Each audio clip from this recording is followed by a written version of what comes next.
जय गुरुदेव राम कृष्ण।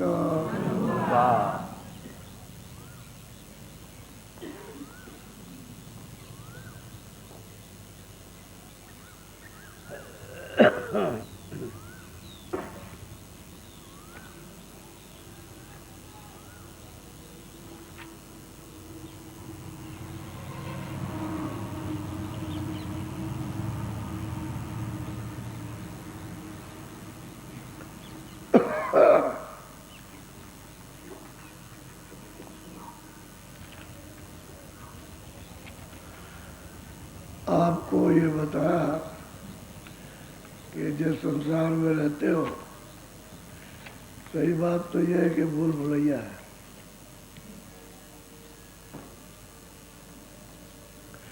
इतना दृढ़ पक्का अपने पर विश्वास नहीं है, इसलिए धक्के खाते हो। अपने ऊपर में विश्वास हो जाए कि हमारी प्रारब्ध बनी है तो मालिक हमको सब जगह और सबकी प्रारब्ध बनी। जितने भी बच्चे हैं, बच्चियां हैं, जिनकी बुढ़े हैं, जवान हैं, सबकी प्रारब्ध बनी और उसी के अनुसार सब लोगों को अपना अपना आहार भोग मिल जाता है। और विश्वास जब नहीं रहता तब ठोकर खाते हो। विश्वास रहे तो संयम से सब काम करो और उसमें तकलीफ कुछ न हो। और विश्वास नहीं रहता है तो संयम नहीं रहता, उसमें तकलीफ ही तकलीफ है और नियम तोड़ देते हो। तो गोस्वामी जी महाराज सबको समझा रहे हो कि देखो भाई, संसार ये है और इसमें तुम कितने देर रहोगे, थोड़े देर रहो, बाकी छोड़ के चल रहा है। और रोज ये घटना तुम्हारे सामने होती रहती है और सुनने को मिलती रहती है। ऐसा मत समझो कि वो चला गया और हम रह जाएंगे, या हम चले जाएंगे तो रह जाएगा, तो सबको जाना। हम और आप सबको जाना। हम कौन से यहाँ रहेंगे, क्योंकि ये तो घर अपना है नहीं, ये तो परदेश है, ऐसे तो छोड़ नहीं। तो परदेश में तब तक धक्के खाओ जब तक घर का रास्ता न मिले, तब तक धक्के खाते रहो और रोते चिल्लाते रहो। घर का रास्ता मिल जाए तो रोना चिल्लाना खत्म हो जाए। तो बड़े ध्यान से सुनो। आप बोला, पलक राम तुम सुनियो स्वामी, ये तो परी है नरक की खानी। हम गोस्वामी जी महाराज कहते हैं, देखो पलक राम, तुम जरा ध्यान दे करके सुनो। जो लोग ये हिंसा करते हैं, जीवों को जीव नहीं समझते, सुरतों को सुरत नहीं समझते, ये नहीं समझते इनको कष्ट हो रहा नहीं हो रहा, तो कहते हैं सब नरक हो जाएंगे, इनमें बचने वाला एक भी नहीं। कबीरदास जी ने बिल्कुल सच्ची वाणी का उच्चारण किया। मांसाहारी सर्वभक्षी जब बकरी तस गाय, जो मांस खाता है और सब चीजों का भक्षण करता है, ये बकरी हो, गाय हो, ये हो, वो कोई भी पशु पक्षी हो। और मांसाहारी को तो दया, मांसाहारी आहार करता है तो दया नहीं रहती। बिल्कुल। तो कबीरदास कहते हैं कि मीन मांस जो कह रहे हारा 64 जन्म गिद्ध उतारा, जब नरकों से छूट करके जब वहाँ से कभी किसी युग में आओगे तो गिद्ध का जन्म मिलेगा। गिद्ध रास्ते मिलते हैं ना, आकाश में उड़ते हैं, तो 200 मील का इनको गंध आती है। 200 मील इनके नाक में ऐसा है कि 200 मील का ही पता लगा देते हैं और सीधे जिधर से गंध आ रही उधर जा रहे, सीधे चले जाए। तो कहते हैं कि भाई इतने 64,000 वर्ष तक गिद्ध का जन्म मिलेगा, मांस खाते। उसमें और तो कोई आहार करना नहीं, और मांस न मिले तो फिर भूखे मरो। तो लोग ये महात्माओं के सच्चे ज्ञान को समझते नहीं है, और वो सच्ची बात कहते हैं। तो कहते हैं कि अरे परशुराम, ये सब सीधे नरक में जा रहे हैं, इनमें से एक भी बचने वाला नहीं। किसी को कह देते हैं कि बच जाएगा, उसको नहीं। बोलो बोलो। आत्मनाश मास दिन खाया, बकरा मारे कर्म में आया। कहते हैं कि भाई आत्म भाव, यदि जिसमें जीवात्मा थी उसको आपने मार दिया, मार डाला आपने स्वार्थ से, अपने मजे के लिए। और कहते हैं कि भाई तुमने बकरा मारा, तो ऐसा उसके साथ में लग गया कि तुमने उसकी अकाल मृत्यु कर दी, तो भूत बन गया। प्रेत, प्रेत तो गाय भी बनती है, बैल भी बनता है, बकरा भी बनती है, भैंस भी बनता है, और प्रेत तो मछली भी बनती है, क्योंकि उसका अभी शरीर है और तुमने बीच में उसको मार दिया, तो प्रेत योनि में उसको आना, तो प्रेत तुमको लग गया, लग गया। अब तुम जिंदगी भर रोते रहो, छोड़ेगा नहीं, अपना वो बदला लेता रहेगा, बदला नहीं छोड़ेगा। जब तक यहाँ रहोगे तब तक ये, और फिर जब कहीं भी तुम जाओगे तो फिर वहाँ वो छोड़ नहीं सकता, अगले बदले लेते रहेगा। तो कहते हैं तुमने भाई आत्मा को मार कर दिया, और फिर बकरा बकरी ये तुमने जीव हिंसा की, तो फिर तुम्हारा क्या होता? अब सीधे नरकों में तो जब जाना तब जाना ही है, वो तो जाओगे ही, लेकिन यह है कि बीच में जो आई आफत खड़ी होगी, वो छोटी मोटी तो आफत नहीं होती, बहुत बड़ी आफत खड़ी होगी। बोलो। आत्मनाश कीन ते खाया, अपनी इंद्री सुख में लाया। कहते हैं कि वो आत्मा को मार करके जो शरीरों में रहती है, फिर उस शरीर को मांस को खा लिया, चाहे पशु पंछी का हो चाहे मनुष्य का मांस हो, उसको खा लिया। और फिर कहते हैं कि भाई फिर क्या होगा? तुमने तो ये बात समझी नहीं कि इसको तकलीफ है, तुमने किस लिए किया? कि सुख के लिए किया। हमको बड़ा मजा आता है, खाने में बड़ा स्वाद है, हमको बड़ा अच्छा लगता है, बस तुमने यही तो कहा कि अच्छा लगता है। वही दूसरी आत्माओं को मार करके मांस खाया और सुख बना रहे हो। ये बताओ तुमको सुख कैसे मिलेगा? बोलो। इंद्री सुख भयो आत्म बैरा, जिनके भय नरक में दे। कहते भाई आत्म सुख के लिए तुमने एक दूसरी आत्मा से बैर किया, दुश्मनी की, और फिर उसके बाद में नरक में गए। तो अब वो चले गए, तो बताओ तुमने क्या अधोगति प्राप्त की? नरक में कोई यातना ऐसी है, नरक में की यातना तो एक क्षण भी विश्राम नहीं, परख के मारते ही विश्राम नहीं। और तो चारों तरफ से कोहराम मचा रहता है, मारो मारो मारो, मार ही मार होती रहती है उनको। वहाँ एक क्षण भी विश्राम नहीं, आराम नहीं, मार पड़ती रहती है, और जीवात्माएं चिल्लाती रहती है, और वहाँ वो छोड़ते नहीं हो। तो कहते हैं कि तुमने आत्म मांस को खाया, फिर उसकी दुश्मनी बैर कर लिया, वो तो बदला देना पड़ेगा, वो तो बदला देना है, अगले बदले है। जिससे ले, जिसको दो उससे ले दो, जैसे तैसे ले, तो वैसे बदले ले, तो बदला है। बोलो। साध फकीर ग्रस्त पुण्य कोई। कहते कोई हो, साध हो, फकीर हो, गृहस्थी हो, और कोई हो, कोई भी हो, सबके लिए बता रहे। बोलो। जिन जिन कीन नरक गए सो। कहते जिन्होंने ये कर्म किया, ये जीवात्माओं को मारा अपने स्वार्थ के लिए, कहते हैं वो सब के सब नरक में गए। आप किसी पूजा पाठ से, किसी से बच नहीं सकते, तो सीधा रास्ता खुल गया।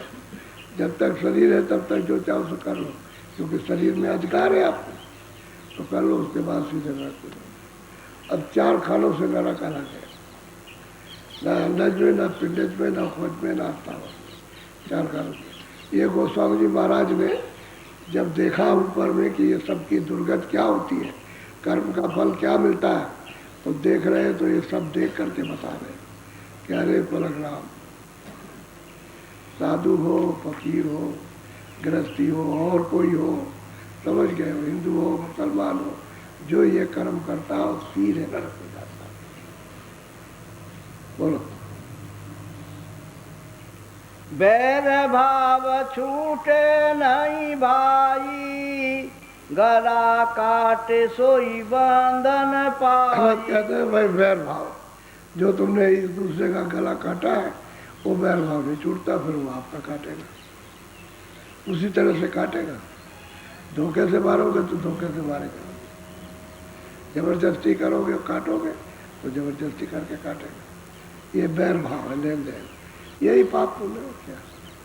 जैसे जैसे खुशी में दिया, प्रसन्नता में दिया, प्रसन्नता में दिया, तो प्रसन्नता में ले दे दो, फिर वो ले देगा।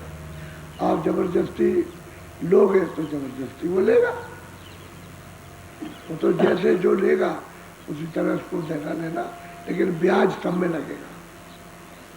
हत्या करोगे तो ब्याज लगेगा, वो ब्याज लगेगा तो आपको ज़्यादा भोगना।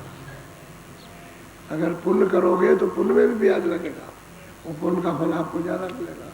तो पुण्य तो कुछ होता नहीं, क्योंकि ये लोग तो कभी पुण्य कर नहीं सकते, जो आत्महत्या करते वो कभी नहीं कर सकते, उनका पुण्य जो है कहीं लगता ही नहीं, तो वही पाप ही पाप लगता है, पुण्य नहीं आता उनका। पुण्य उस गंदगी में लोप हो जाता है, जैसे पानी डालो मिट्टी में गायब हो गया, अब पानी नहीं रहा, उसका अस्तित्व खत्म हो गया। ऐसे ही पुण्य का गंदगी में अस्तित्व सब चला जाता है। वो तो आपने लीप दिया उसको, तो पुण्य कहाँ से उसका शोधन होगा, फिर वो नहीं होता। बोलो। या का सुने बरतंत सुनाऊं, जाकी चाल हाल दर्शाऊं। वो स्वामी जी कहते हैं कि अरे पलक राम, मैं उनकी चाल ढाल बताता हूँ कि उनका रहन सहन, उठना बैठना, बोलना चलना कैसा होता है, वो मैं प्रमाण दे के तुझे समझाता हूँ, तो उसको अच्छी तरह से समझ ले और अपने आप को भी समझ कि मैं कौन हूँ। बोलो। रामायण में देखो जाई, साखी समझ विधि देऊं दिखाई। कहते हैं कि रामायण में जो लिखा उसको समझ लो और उसी का प्रमाण देता हूँ, क्योंकि वो भी तो उन्हीं की लिखी है। जो घट की रामायण अंदर की ये लिखी, वही रामायण वो लिखी हुई है, वो भी घटी की है, लेकिन मतलब यह है कि वहाँ ऊपर की नीचे छाया, तो आप छाया को मान लेते हो और जो छाया से रहित चेतन है उसको नहीं मानते हो। ये भी उन्हीं का लिखा, वो भी उन्हीं का लिखा, तो मैं कहते हैं रामायण का तुमको प्रमाण देता हूँ। बोलो। और पुराण जान जिन बूझा, हत्या पाप वदन सबन का सूझा। कहते हैं भाई और मतलब ये पुराण में है, उनमें देखो जाके कोई किसी की हत्या करता है तो उसको महापाप लगता है और वो पाप उसको नरकों में भोगना पड़ता है। कहते उधर भी रामायण में भी लिखा और वो पुराण में भी लिखा है, तो भागवत में भी यही आया। जब आप सुनते हो तो वो जल्दी जल्दी बोल करके उसको खत्म कर देता, असली चीज़ आपको नहीं पढ़ाएगा, ऊपर नहीं पलट देगा। जो इसमें कर्मों का हाल लिखा हुआ, इस कर्म का और उसकी क्या दुर्गत होती है, वो तो मतलब लिखा उसको छोड़ देगा और दूसरी चीज़ आपको सुना देगा, तो आपके सुनने को नहीं मिलती। आप कहते हैं पुराण में भी लिखा, भागवत में भी लिखा है, रामायण में भी लिखा कि भाई जीव की क्या अनवतन दुर्दशा होगी और उसकी चाल ढाल क्या होती है। बोलो। राम बान बाली हता, मारे सब जग जाने। कहते हैं सारे जगत में विख्यात है कि राम ने वृक्ष की ओट में खड़े होकर के बाली को मारा। सारे जग जाए रहे कि बाली को उन्होंने इस बात से मारा कि उस सामने से मारते तब तो उनका आधा बल बाली में चला जाता, क्योंकि उसको किसी महात्मा का आशीर्वाद था कि जो तुम्हारे सामने से लड़ेगा उसका आधा बल तुम में आ जाएगा उसका। तो सामने से मारते तो इनका आधा बल उसमें जाए तो इनके पास कुछ बल रहता नहीं। तो वृक्ष में होकर इनको नहीं किसी ने देख पाया, बाली को ये देख रहे थे। जब उन्होंने मतलब यह है कि सुग्रीव से कहा जाओ तुम और फिर मिलो जा करके, फिर मिला जा करके, तो दोनों में मतलब ये कि माला पहरा दी। अब यह है कि कैसे फर्क पहचान हो। तो ब्रज की ओट के होकर के उन्होंने बात कहते जग जाहिर सब जानते हैं, यानी चर्चा जन जन की जबान पर है कि राम ने बाली को मारा, उसकी हत्या की। बोलो। पुण्य पूरबले बैर से भील भाल तनहाने। अब वो कहते हैं कि पूर्व बले बैर से, यानी जो कर्म किया है उसका लेना देना। तो फिर जब कृष्णा अवतार हुआ, जब ये आए तो वो भील बना और ये कृष्ण बने। भाई ये भी तो वहीं से आए, वो भी वहीं से आए थे। तो आए थे जिस कर्म के लिए, तो काल की शक्तियाँ अलग आती रहती हैं। और जब यहाँ गड़बड़ी होती है तो छटनी करके वो एक काम करते हैं, और उनको भी तो वैरभाव देना पड़ता है। जो कर्म किया उनको भी तो फल देना है। ऐसा थोड़ी कोई निकल के चला जाएगा, इससे कोई बच नहीं सकता, क्योंकि इस मृतलोक का नियम है, पाप और पुण्य जो करोगे वो आपको। तो कहते हैं कि भाई कौन बना? भील बना, भील भील। और ये क्या बने? कहते हैं कृष्ण बने। अब गोस्वामी जी महाराज पलक राम को दृष्टांत दे के समझा रहे, अरे तू अपनी बात औरों की क्या करता है? मैं बड़ों बड़ों की बात का प्रमाण देता हूँ। जो इसको जब कहता है कि भाई ये भगवान थे, ये अवतारी शक्ति से, मैं उनकी बात कर रहा हूँ। तू किस लेखे में है? तेरी गिनती जगत में जवान पर क्या, तुझको तो कोई नहीं जानता, उनको सब जानते हैं। तो उनका प्रमाण देख के उन्होंने बाली को चोट में खड़े होकर के मार दिया। और पूर्व जल कर्म से, कब त्रेता में जब आए थे तो ये द्वापर में आखिर में ये आए, तो मतलब वो भील बना हुए थे। और नदी के किनारे जब महाभारत करा दिया, सबका सत्यानाश करा दिया, क्योंकि इन्हीं की वजह से तो 56 करोड़ यदुवंशियों का सर्वनाश हुआ और खून की नदी बह गई। ये सब काम करा के प्राण छोड़ने जा रहे थे, शरीर छोड़ने, अकेले थे, नदी के किनारे बैठ गए। उधर से वो बहेलिया घूम रहा था, तो ये पैर ऊपर रख करके और ऐसे अंतर ध्यान होने जा रहे थे कि भाई शरीर छोड़ दिया जाए।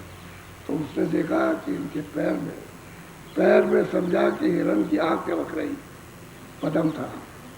तो उसी पर निशाना उसने बहेलिए ने बैठा के और तटती छोड़ दिया और सोना लगा जाकर पैर में लगा। तो बात उसको मालूम हो गया, निशाना लग गया, निशाना लग गया जो हमने छोड़ा था। जब यहाँ आया तो तीन उनके पैर को चुना हुआ, करा रहे, यानी बड़े भयंकर रूप में करा रहे। तो देखा करके कह लगे ये तो कृष्ण बैठे हुए, कह लगे हमने तो बड़ी गलती की। तब उन्होंने उसी करा में ये कहा कि तुमने कोई गलती नहीं की, हमने ब्रज की ओट में होकर के रामा अवतार में बाली को मारा था, और तुमने कृष्ण अवतार में अपना बदल लिया, तो बदला सबको देना। वो कहते हैं कि जब बड़े बड़ों से बदला नहीं छूट सकता है तो छोटे कैसे छुड़ा ले, उनको तो भोग नहीं। तो ये कर्म फल है, आत्महत्या नहीं करना चाहिए। जैसे हत्या उन्होंने की थी बाली की, वैसे ही बहेलिए ने कृष्ण की हत्या की, उसी में इनका शरीर छुड़ा, चिल्लाते चिल्लाते। ऐसे नहीं कि हंसते हंसते गए, चिल्लाते चिल्लाते गए, करा मारते। और बहेलिए ने बाण नहीं निकाला, उसने उसको पैर में से बाहर नहीं निकाला, लगे ही रह गया उसी में, करा के शरीर छोड़ा। तो बहुत वेदना होती है जिसके बाण लगे, और बाण में रहते हैं जहर, तो बाण की नोक पे जहर रखते हैं, जहर से बुझा देते हैं ऐसे, उसमें, तो वो उनके लगा, सारे शरीर में जहर फैल गया, जहर फैल गया। क्योंकि आप कहते हैं कील लग गई तो मतलब यह है कि टिटनेस हो गई, टिटनेस हो गई, उसका जहर फैल गया, ऐसे उसका जहर फैल गया। और उसी में बिलाप किया उन्होंने, बहुत रोए और शरीर छोड़ दिया। ऐसे थोड़ी आती कुछ तो चले गए। वो कहते हैं कि देखो पूर्व जन्मों का कर्म का उसका देखो, कब त्रेता में लाखों वर्ष गुजर गए होंगे, द्वापर के अंत में आए और देखिए उनकी दुर्गति हुई। बोलो, वो स्वामी महाराज पलक राम को समझा रहे, अरे भाई तेरे पास तो कुछ नहीं है, तो जो कर्म करेगा वो तो भोगेगा ही। ये बड़े बड़े नहीं छूटे जिनको दुनिया जबान पर जानती है। बोलो, पाम पदम बिच मारे बाना, कृष्ण बैर पुण्य मरे निदान। कहते हैं कि पाँव में जो पदम था उसी में अपना बाण मारा भैरिये ने। और कहते हैं कि उस तकलीफ पीड़ा में गोस्वामी महाराज कहते हैं कि उन्होंने शरीर त्यागा। अंतर ध्यान किसको कहते हैं? वहाँ रो रहे हो, चिल्ला रहे उस डर की, और कोई भी सुनने वाला नहीं, और बहलिया दूर खड़ा। कहते हैं हमसे बड़ी गलती हो गई, वो अपना खड़ा दूर खड़ा अपना, और कहा हम नहीं जाना था कि आप निकल आएंगे, हम तो समझते थे कि वो अपना कहता रहा, ये अपना कराते रहे। बोलो, ऐसे बैरन जई है भाई, गला कटे बिच छूट न पाई। कहते हैं कोई भी इस तरह का बैर जो दूसरों का गला काटेंगे, पशु पंछियों का, कीड़े मकोड़ों का, आदमियों का, कहते हैं ये बैर कभी नहीं छूटता। क्योंकि जीवात्मा तो भी जीवात्मा, इसमें मनुष्य शरीर में भी सुनते हैं, उसमें भी सुनते हैं कि ये बदला नहीं छूटता। ये बैर कहते हैं गोस्वामी महाराज पलक राम, अरे भाई किसी से ये नहीं छूटा, ये सबको बदला बदला देना छोटे से। बोलो, अब बाबे मुख शब्द सुनाऊं, नानक कही सोई समझा। बाबे ने जो नानक जी ने कहा, वो जो शब्द उच्चारण किया है, मैं उसको तुझे सुना देता हूँ। अरे भाई पलक राम, मैं उसको सुनाता हूँ, क्योंकि तू तो नानक पंथी है, तो उसकी टेक रखता है, तो उसकी सुन ले, नानक जी की बाड़ी को सुन ले, मैं सुनाता हूँ। बोलो, दर्द मंद दरबे सहे बे दर्द कसाई। कहते हैं कि जो जिसके हृदय में दर्द दया, वो तो दुर्वेश है, वो तो फकीर है। और जिसमें दया नहीं होती, कहते हैं वो कसाई है। अलग अलग, जिसके हृदय में दया है दूसरों के प्रति देखकर, वो तो कहते हैं फकीर है, और जिसमें दया नहीं कसाई, वो कसाई है। क्योंकि कसाई में तो कभी दया होती नहीं। ऐसे जीव हिंसा करने वालों में कभी दया नहीं होती, जरा सा। बोलो, गल बिच छुरी चलाइया, तुझे दर्द न आई। किसी का गला काटते हो और तुमको ये दया दर्द नहीं आता, दया नहीं आती कि इसको पीड़ा हो रही, कोई तकलीफ हो रही। क्योंकि जैसे हमारा कोई गला काट दे तो हम उसका काट रहे, तो अपना जैसा नहीं समझते। तुमने बनाया, बकरे की होनी तुमने बनाई, गाय की होनी तुमने बनाई, भैंस बैल की होनी, पशु पंछी की तुमने बनाई। जिसने बनाई हो वो तो अपना काम करेगा, लेकिन तुम बीच में उसके बिगाड़ने वाले आ गए। तो जब तुम बीच में बिगाड़ोगे उसकी बनाई हुई चीज़ को, जो आप कभी नहीं बना सकते हो, तो आपको नहीं बिगाड़ देगा, वो उसी से आपको बिगड़ाएगा। वैसे ही गला कटवाएगा, क्योंकि अदला बदला वो आपको देना पड़ेगा। वो तो वो हिसाब बनाएगा ना अपना, अदले बदले का, कि जाओ तुम ऐसे अपना बदला लो, इस तरह से तुम बदला लो, ऐसे ये करो, तो हिसाब तो वो बनाएगा, वो तो लेखा जोखा फिर वैसा ही। तो कहते हैं गल में छुरी चलाइया। अरे तुझे जरा सा भी दर्द नहीं आया कि इसमें जीवात्मा है, इसमें सूरत है, और ये चिल्ला रही, रो रही, तड़प रही है। अब आदमी ऊपर नीचे हाथ नहीं करता, अब वो तो बेचारे ऐसे तड़पते रहते हैं। आदमी चिल्लाता है कि भाई हमको तकलीफ हो रही है, हमको मत मारो, हमको पीड़ा होती है, मत काटो, लेकिन वो बेचारे चिल्लाते रहते हैं, तो उसको जरा भी बोध नहीं है, विवेक नहीं है कि इसको पीड़ा होती। और दया आ जाए उसको, तो कहते हैं गल में छुट जाते रहते हैं, धीरे धीरे करके रहते हैं। कहते हैं हम इनको हलाल करते हैं, तो तुझे हलाल नहीं किया जाए? जैसे तू काट रहा बेरहम, वैसे वो भी बेरहम काटेगा। आप वो प्रमाण दे रहे हैं किसका? नानक जी का। गल में छुरी चलाई जा तो दर्द बोलो। क्या बकरी क्या भेड़िया क्या अपना जाया। अब गोस्वामी जी महाराज कहते हैं बलग्राम, नानक जी ने क्या वाणी का उच्चारण किया, क्या बकरी क्या भेड़िया क्या अपना जाया। कोई बकरी भेड़िया कुत्ता कुछ भी हो, अरे या अपना बच्चा हो बच्ची हो, कहते हैं जैसे अपना है वैसे दूसरा। क्या बकरी सब में लोहू एक है, तुझे किसने समझाया? बच्चे में भी वही खून है, बकरी में गाय में भी वही खून, मुर्गे में भी वही खून है, सब में उसको। तुझको किसने कह दिया बकरी बकरे मुर्गी में भेदभाव, इसमें ये नहीं उसमें वो नहीं है? किसने कहा? कहते हैं कि तुमने क्या किया? जुल्म कर दिया। कितना घोर अघोर पाप किया, घोर और अघोर, कि तुझे जरा भी दया नहीं आई। बोलो। सबका लोहू एक है तुझे किन फुरमाया। किसने तुमको बताया? ये किसने बहका दिया? सबका तो लोग एक है, तुम ऐसा क्यों समझते हो? लेकिन अब ये नहीं जानते। मारो काटो मारो काटो। उधर से आएंगे दुकान पे, कहेंगे है बना हुआ, अभी कुछ नहीं बना, अब स्वाद लेने के लिए। तो आखिर में गले में कांटा फंसेगा। मछली जब है, जब पकड़ने जाते हैं तो उसमें कांटे में लाफा लगा, कांटा तो इधर को रहता है ऐसा, यहाँ लाफा लगा दिया, तो उसने पकड़ा और अंदर चला गया, तो चली गई इधर। लेकिन जब उधर गया तो ऐसे खींचा तो उसका वो कांटा जिगर में फंस जाता और उसको खींच जाता। इधर से तो मुड़ा हुआ सीधा चला जाएगा, इधर से तकलीफ नहीं होगी, लेकिन जब उधर से अंदर से डोरी खींचेगा तो सीधा जिगर में चिपता है यहाँ, तो बस चले आज फिर चिल्ला दी। ये अदला बदला है, ये बदला देना पड़ता। समझे? खून खच्चड़ हो जाएगा लेकिन छूट नहीं सकता, उसको खसीट के ले आएगा, वो तो प्राण देना ही है उसको। इसी तरह से अदले बदले ये नहीं छूट सकते। बोलो। नानक लख परचे भई सब घट विच प्यारा।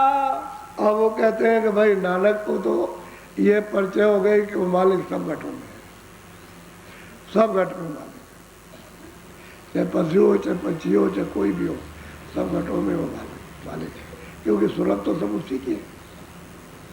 अब उससे शब्द से जुदा, शब्द से अलग हो गई, बस ये है उस पर मैल आ गया, पर्दा आ गया, उस कारण से तुम समझते हो ये दूसरा, लेकिन पर्दा हट जाए तो एक है।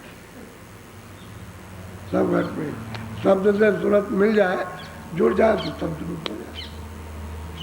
सबसे अलग हो गई, अब शब्द को तो आधार उसको मिलता नहीं, तो वो समझाते हैं कि भाई सब प्यारा मालिक है, सब घटों में, इस पर रहम करो दया करो, ये उसी का रूप है।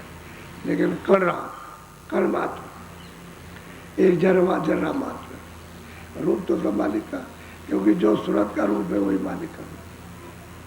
तो सूरत का रूप अरूप है, अनाम है, और मालिक का भी रूप अरूप है, अनाम है, उसका कोई रूप का वर्णन नहीं कर सकता, और सूरत के रूप का भी कोई वर्णन नहीं कर सकता। सूरत का रूप तो अपना जब दिखाई देता है, जब अंदर गुरु के चरण कमलों का साक्षात्कार दर्शन हो, तो उसमें अपना रूप दिखाई देता है कि मैं कितना अति सुंदर, जिसकी कोई महिमा नहीं कर सकता, इतना रूप सुंदर है, ऐसा सुंदर रूप। तो मालिक का जो विशाल जो रूप है कितना सुंदर होता है। एक कण इतनी सुंदरता वर्णन करते हैं जो कह नहीं सकते, तो मालिक का रूप तो और ऊंचा है, और उसका तो कोई वर्णन नहीं हो सकता। तो कहते हैं सब घट में उसी मालिक का प्यारा है, मालिक का प्यारा।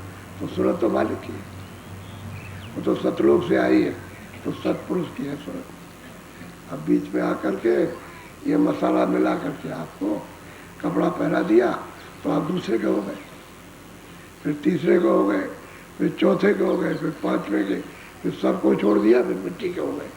अभी मिट्टी हो गए, अब इसमें से निकल नहीं सकते। तो बहुत प्यार से सबको समझाते हैं। गोस्वामी जी महाराज प्रमाण देकर पलक को कह रहे, और लोग भी सुन रहे, कह रहे कि देख क्यों तू ऐसा करता है, यानी क्यों ये समझता है कि इसमें कोई नहीं है, वो तो मालिक की सूरत है, तो किसको तकलीफ होगी, तो मालिक को बोलो।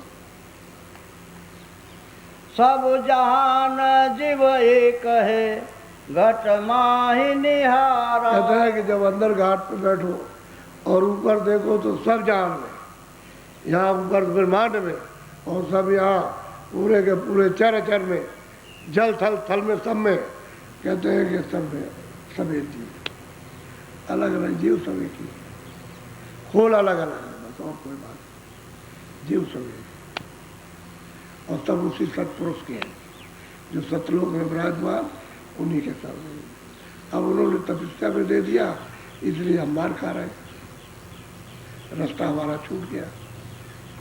वो ला करके हमको यहाँ बैठा करके और सुख सुविधा दे करके हमको कर्मों का विधान बना के हमको अधिकार दे के हमको बता दिया।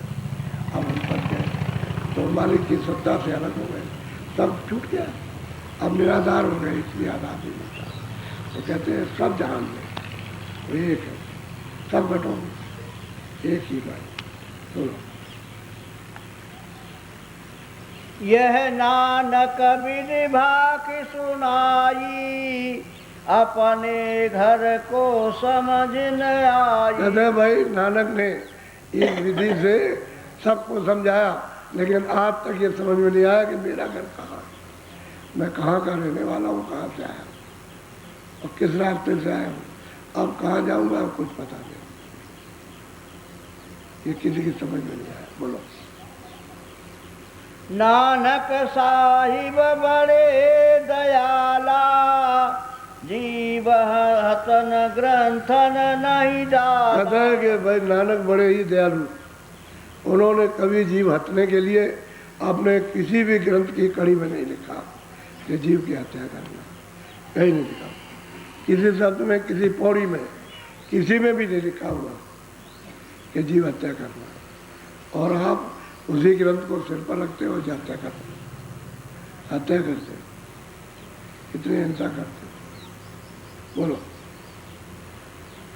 नानक साहिब बड़े दयाला, जीव हतन ग्रंथन नहीं डाला। जीव हत्या के लिए ग्रंथ में नहीं लिखा, और आप ये सब हत्या करते हो, ये अच्छे काम है। बोलो। ये सब रीत स्वाद की लारी, स्वार्थ जिव्या पेट समारी। बस कहते हैं भाई ये तो जिव्या स्वाद है, स्वाद के लिए ये सब इस धारा में बह रहे हो, और पेट हमारा भर जाए, हम मोटे ताजे रहे, इसी को संभालते रहते हो और जिव्या का स्वाद लेते रहते हो। अभी तो स्वाद लेते हो तो पेट भी जाएगा और स्वाद भी चला जाएगा, और ये सब जो करोगे हत्या, सबका भोग सब बदला लेंगे अपना। जब महात्मा उधर जाते हैं, स्वामी जी महाराज बुलाया करते थे कि जिन जिन की हत्या की, तो ऐसे ही प्रसंग चल गया, किसी का प्रसंग चल गया जो बहुत हत्या करता था, आया कह लेकिन ऊपर में बकरे बन करके चिल्लाते कि हमारा बदला दिए जाओ, कहाँ जा रहे हो ये। अब अगर महात्मा ना पूरे रहे तो बदला नहीं, वो तो बदला फिर चुका देते, वो महात्मा चुकाते, लेकिन उससे बदला चुकेगा, वो तो हजारों को काट दिया उसने, और चिल्ला रहे बदला दिए जाओ, भयंकर रूप बना करके, जिसको देख करके न काली कह सकते हो न राक्षस जैसा भयंकर रूप, जिसको कभी आपने देखा नहीं, वो चिल्लाते ये बदला दिए जाओ, तुमने हमको काटा है, खाया है हमको, तो बदला। उनकी सकल सूरत देख करके थर थर थर थर जीव कांपते, ऐसा रूप बनाते। बोलो।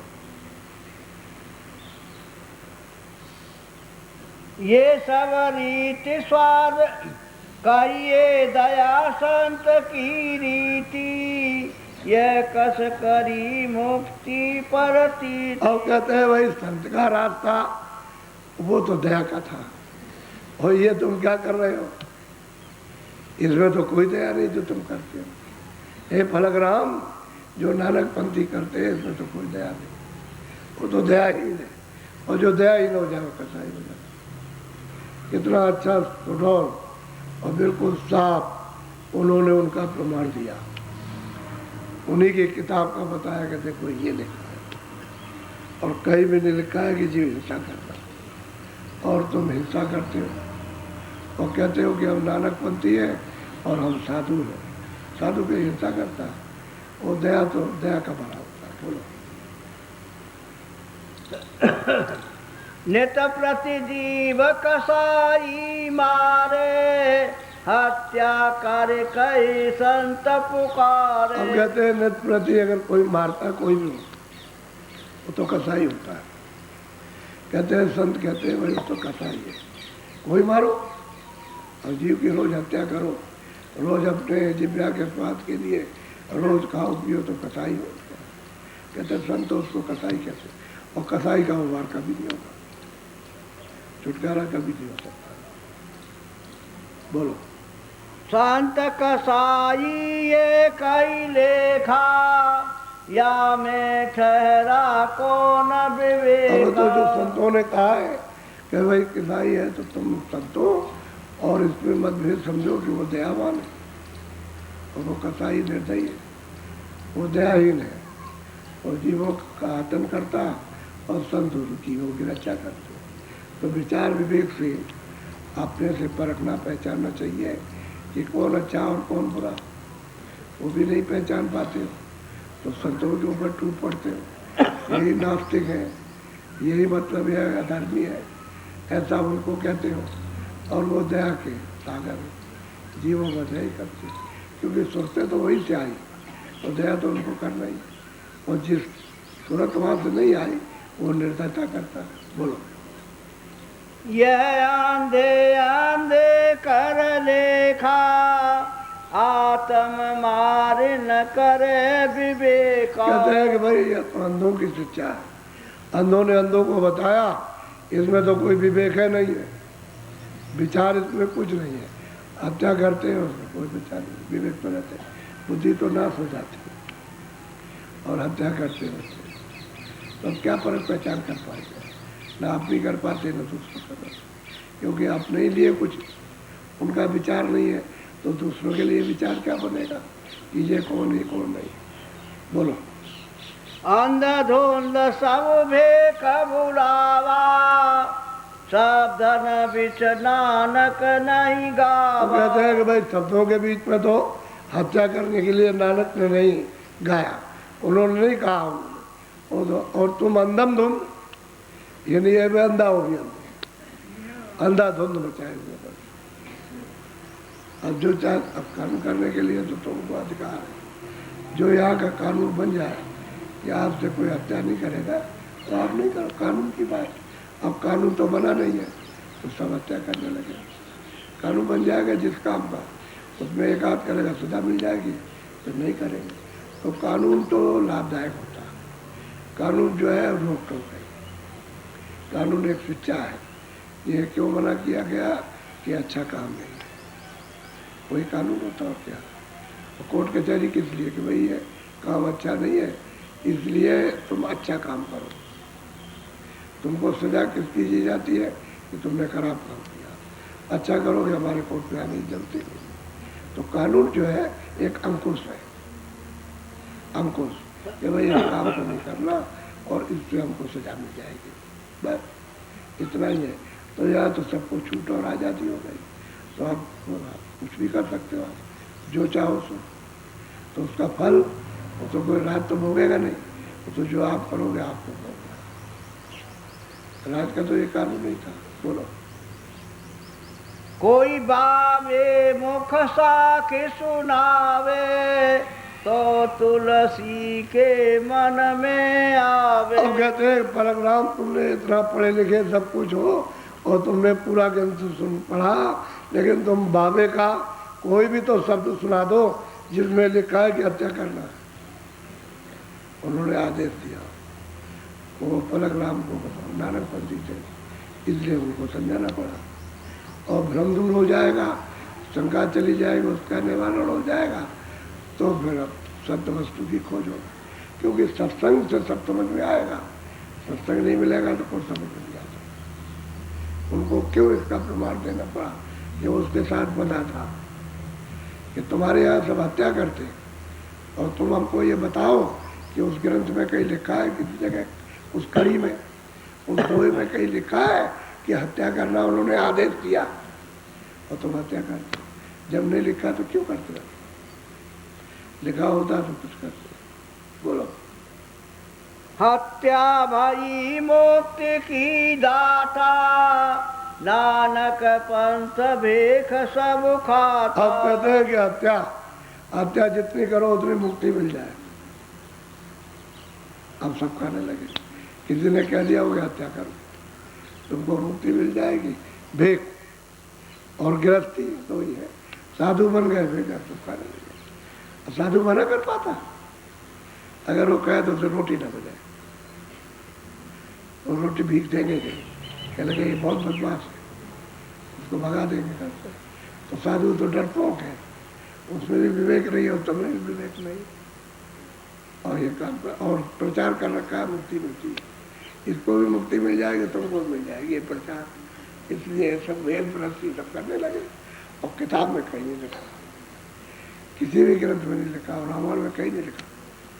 अच्छा, रामायण पढ़ने वाले क्यों ऐसा करते, हत्या करते? मैंने तो अपनी आप से देखा, ये रामायण पढ़ेंगे, रोएंगे, और घर में आकर के बकरा काट देंगे। अपनी आँख से देखा हमने। वही अरे रामायण में कहाँ लिखा कि तुम उधर रोते हो, और मतलब ये मूर्ति के सामने रोते हो, और यहाँ आकर के तुम बकरा काटते हो, उसको बनाते। तो कह लगे ये बात तो हमने नहीं समझी। तो भाई यही है, हम तो कुछ जानते नहीं है, लेकिन ये बड़ा हत्या का। उस समय पर जब स्वामी जी महाराज के पास में आए तो तब उसको बताया कि तुम रोते हो और ये हत्या करते हैं, मांस मुर्दा, इसको तो फेंकना चाहिए, नहाना चाहिए, और तुम इसको पका के पेट में हम इसको कवर बनाए हुए हो, इसमें रखते। तब उसकी समझ में आया, तब छोड़ा, नहीं तो उसके साथ बने, इससे मुक्ति हो जाएगी हमारी। ऐसा प्रचार कर रखा। साधु गृहस्थियों में प्रचार है कि जितनी हत्या करो और जितनी मांस खाओ उतनी मुक्ति मिल जाए। बोलो। सबही भेख भेड़ की रीति, अंधा अंध कर्म मन चीति। बस कहते हैं कि मनमुख और सब भेद और गृहस्थियों की ये नीति है, ये रास्ता उनका है कि खूब अच्छी तरह से हिंसा करो, हत्या करो और मांस खाओ खूब अच्छी। पशु पंछी होगा, आदमी को मिल जाए तो आदमी खाओ, समझ गए।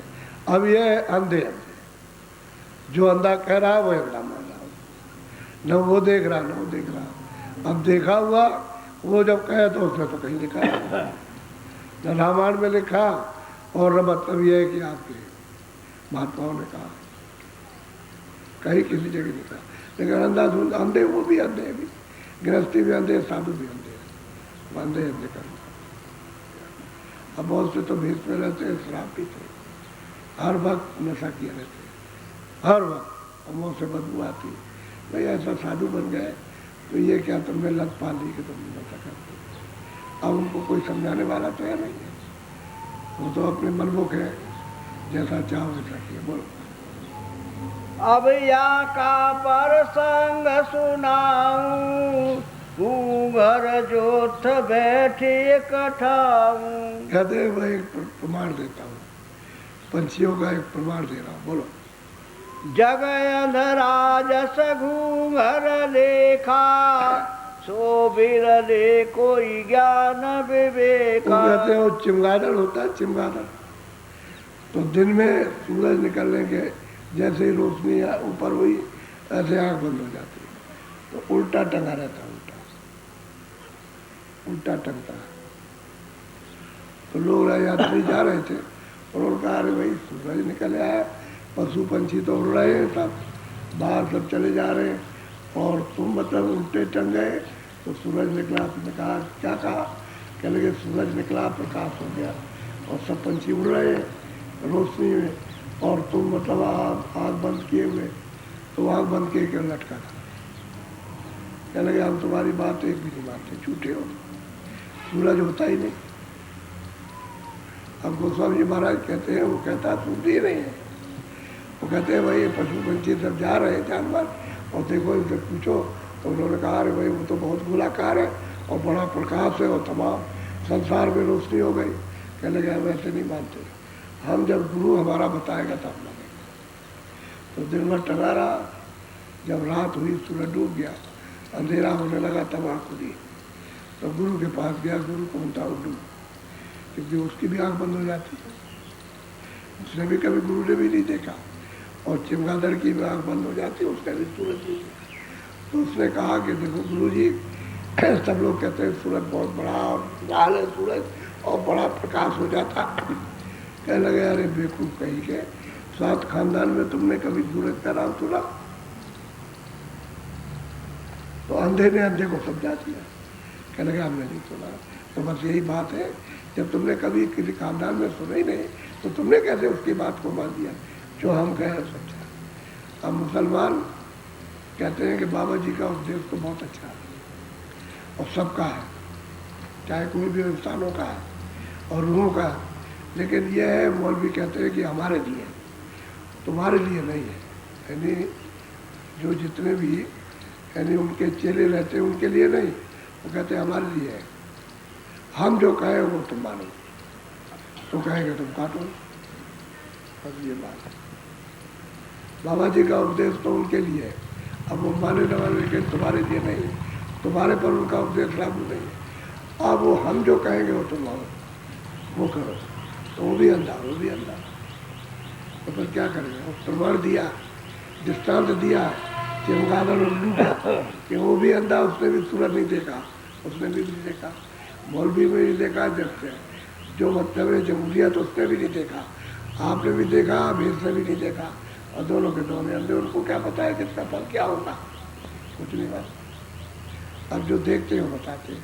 तो कहते हैं अरे पलक राम, नानक जी किसी महात्मा ने तो कहीं नहीं कहा, और तुम और तुम्हारे लोग ये ऐसा क्यों करते? बोलो। घूंघर अंधकार भय काग, घूंघर अंधकार भय भेखा, नीची बोध को बोध कर ले। कहते हैं भाई नीच बुद्धि हो गई, और तो कौआ बड़ा तलाक होता अपने को, लेकिन बिस्ताई पर चोट मारेगा, बड़ा कौए जैसी। तो बुद्धि कैसी हो गई? कौए जैसी, बिस्ती पर ही उसका विचार होगा, यानी और कुछ नहीं। तो कहते हैं नीच बुद्धि, नीचे विचार, नीचे कर्म, अंधे वो अंधा और तो अंधे, भेष अंधा गृहस्थी अंधे। अब ये बताओ, काग जैसी बुद्धि प्रमाण दिया है, कौवे जैसी बुद्धि, ये उड़ेगा तो उसी बिस्ता पर जाएगा, तुम गंदी चीज पर ही जाते हो, वो भी बिस्ता ही का समान। एक पंजाबी था, मैं अपनी बात बताता हूँ। तो मैं पेशाब करने लगा झाड़ी की ओट में, पीछे तो आदमी थे, तो मैंने कहा झाड़ी की ओट में पेशाब कर लो। तो वहाँ बैठ गया, मेरे यहाँ का देखा हुआ वो कुत्ते को काट रहा था, कुत्ते को काट रहा था। अरे भाई ये क्या करे सरदार जी? क्या लगे घूमता रहता है वैसा ही। तो मैंने सोचा कि मतलब चलो इसको ख़त्म करो, ये क्या तकलीफ पाता है, रोटी वोटी नहीं मिलती इसको। तो हमने तुमने इसको काट लिया, इस तरह क्या करोगे इसको? फेंक दो। कहने फेंकने का क्या काम, अभी जाता हूँ कढ़ाई में रख के इसको बनाता हूँ, और तमाम चिल्लाते हुए आएंगे कि सरदार जी तैयार है, और तैयार। मैंने कि तो कुत्ते का है? अरे करे कुत्ता होता कौन पूछता? भाई तुमने पानी आनी तो कुत्ता नहीं धोया? अरे कहने के महाराज सीधा सीधा बिस्ता, यानी सीधा सीधा तुम उसको, बच्चे ने टट्टी की है, आदमी ने उसको उठा के कढ़ाई में डालो, भून दो, सब खा जाएगा, सब खा जाएगा। सरदार खुद कहता मुझसे, ये धोने होने की क्या बात करते, ये तो अभी उठाऊंगा काट करके उसको बनाऊंगा, बस अभी खिलाया जाता। भैया तो बताओ क्या करें, कोई क्या करेगा? अब सबके अंधाधुंध हो रहा, वो भी अंधे, देश भी अंधा, गृहस्थी भी अंधे, उपदेश देने वाला वो भी सब अंधे। वो तो महाराज कहते हैं वही सबकी दशा। और नीच को बुद्धि कौवे जैसी, तो कौवे जैसी बुद्धि रहेगी, वो तो कोई निर्मल स्वच्छ चीज को पकड़ेगा नहीं, गंदी चीज पकड़ेगा। बोलो बस करो। कल कहते ना,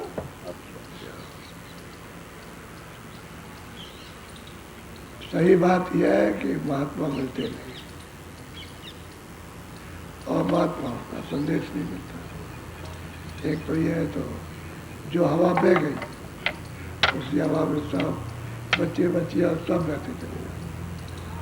अब रोकथाम तो किसी में नहीं रोकथाम। राजा भी उसी धारा में बह रहा, गृहस्थी उसी धारा में, और साधु भी उसी धारा में, पढ़ने लिखने वाले सब उसी धारा में। तो बताए कौन, कहे कौन कि तुम्हारे लाभ की नहीं है, हित की नहीं है, तुम्हारे आत्म कल्याण की नहीं, शरीर कल्याण की नहीं है। अब बताए उनको कौन, अब जागरूक करना। इसलिए मोटी चीज है कि सब में जीवात्मा है, सब में सुनते हैं, और मालिक घट घट में रहता है। इसलिए आप उसकी हिंसा मत करो। हिंसा करने का आपका कोई हक नहीं है। आप तो जो बताया जाए दिन में काम करो, शाम को फल फूल और सब ये चीज लाकर शरीर का पोषण करो, पालन करो उसका। हिंसा मत करो, हिंसा की जरूरत नहीं। हिंसा करोगे तो उसका आपको फल मिलेगा। साफ साफ देखो, अब इनकी बुद्धि में आ गई बात। अब ये चिल्लाएंगे, अब ये रोएंगे कि महाराज हमारा तो जन्म खत्म हो गया, और अब दया कर दीजिए, कृपा कर दीजिए। तो इनको रास्ता बताएंगे।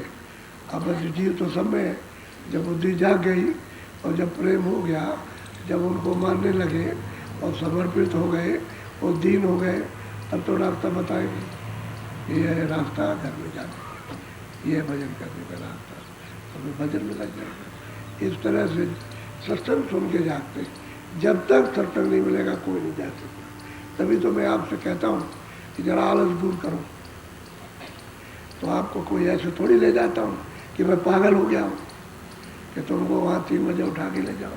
तो तुम्हारा आलस पालस कुछ सुन तो लो। अब तुम आलस में रहोगे, उधर से उठ के आए आलस आ। अब इधर फुर्ती आ गई, सेवा किया आपने, हरकत की, अब एकदम सुस्ती उतर गई, उधर से आओगे जाग के सुनोगे। ऐसे आए, ऐसे हालत में आए, बैठे हो रहे हो, तुम सत्संग सुन रहे हो, पहुँचते हुए तो कुछ सेवा, सत्संग सेवा। और उसके बाद जब प्रेरणा हो जाए, जब आपके अंदर में इच्छा जाग जाए और आपकी लगन हो, तो रास्ता मांगो तो भजन। ये 3 चीजें मुख्य हैं, सत्संग सेवा भजन। सत्संग सुनो फिर सेवा, फिर उसके बाद भजन, तब होता है। ऐसे थोड़ी तो मैं कोई पागल जो सुबह उठ के खुद जाता हूँ और खुले जाता हूँ, इधर घूमूंगा उधर घूमूंगा, तुम वहाँ पहुँच नहीं पाओगे, तब तक वहाँ पहुँच गया और सबको बताएंगे चलो। और जब यहाँ आया तो यहाँ तमाम बैठे, तुमसे कहा था कि वहाँ जाना, तुम गए वहाँ? कल शाम को बताया था, वहाँ गए और कहते हमारा ये कर्ज दूर कीजिए, वो कर्ज टूट के हमको है ये परेशानी। और कोई बैठा है कोई तो परेशानी से अलग हो, सब परेशानी के भंडार में, तकलीफ के व्याधा से, और फिर कहते हैं हमारी व्याधा दूर करो। और जुक्ति बताते हैं समझने की, करने की, तो करते धरते नहीं, ऐसे ही सीधे ही। तो तुमको क्या मिलेगा? सीधा अगर कोई चला जा रहा, उसके से लिया जाए कि ले ये सोना की ईंट है ये, तो दूसरा कहेगा अरे ईंट नहीं है, ये तो तांबा है, ये तो ऊपर से मुलम्मा चढ़ा दिया बेवकूफ, इसको फेंक दे। उसको फेंक दिया, उसने उठा लिया, वो रह गया वैसे। तो तुमको किसी अच्छे माल की कदर है? जब तक सत्संग नहीं मिलेगा, अच्छा माल कैसे मिलेगा आपको? तो आप उसको कूड़ा कचरा करके खुद ही फेंक दो। ये लो ये फेंका, समझ लेना चाहिए। बोलो जय गुरुदेव। कल सुबह घंटी बजेगी, फिर वही चलना जहाँ से आता है, वहीं पहुँचो। बीमार आदमी मत जाओ और बुढ़ा मत जाओ जो चल नहीं सकते। बाकी जो चलते फिरते होता है, स्त्रियाँ अगर बीमार हो और बच्चा कोई बीमार हो या छोटा हो जाओ, लेकिन जो चल सकते हो तो यहाँ से वहाँ जाओ। तो चलने में रास्ते होंगे जा रहे हो, जब पीछे से कहा तेज चलो तो चल दिए, वहाँ पहुँचते पहुँचते आलस दूर हो गया, आलस दूर हो गया तो दूर हो जाता। नहीं होंगे जाते हो, ऐसा मालूम होता गिर पड़ेगा। आलस दूर किया जाता है घर में तो कोई कहने वाला नहीं, सोते रहते हो 8 बजे उठो 9 बजे उठो, कहीं मत जाओ, पड़े रहो दिन भर, तो तुम्हारी मर्जी की बात। लेकिन यहाँ तो कि आलस दूर करो, किस लिए कि काम भी ठीक कर लगो और अच्छी बात समझ भी सको, और थोड़ा बहुत आत्म कल्याण के लिए भजन भी कर लो, जिससे काम तुम्हारा बन जाए। नहीं तो शरीर है, इतना गलतियाँ तो तुमने की है, तो जो भूल की है, जो हिंसा की, जो काटते मारते हो, तो धोखा दे, तुम कहते हो बड़े शेर हैं हम, इस बात के शेर हो। अभी मुसीबत का जब पार टूटेगा तो शेर पना खत्म हो जाएगा। तो बुढ़ा जब शेर हो जाएगा तो बोलता हाँ ऐसे करता, तो क्या उसके मुंह में जानवर आ जाएगा? अरे जब तक जवानी रही तब तक भाग के पकड़ता रहा, अब तो हाँ करने से क्या होगा? कोई नहीं आएगा, बल्कि लोमड़ी और बता देगी कोई उधर मत जाना, उधर बैठा हुआ, अगर उधर जाओगे तो पकड़ लेगा, पास से निकलना, दूर से निकलो। अब उसको पता चलेगा कि मांस कैसे खाया जाता है, और लोमड़ी सब समझा देती है, तब जानवर क्रोध कर देती है, समझ के उसके सामने बैठ जाएगी और बैठ करके ऐसे खड़ी रहेगी, उसको ऐसे करेगी ऐसे, तो वही ऐसे चिल्लाएगा, तो वो जब आवाज़ देगा तो जानवर सब समझ जाएंगे शेर है, तो भाग जाते हैं। लोमड़ी सब होशियार कर देती, सब इधर मत आना, दूर रहो।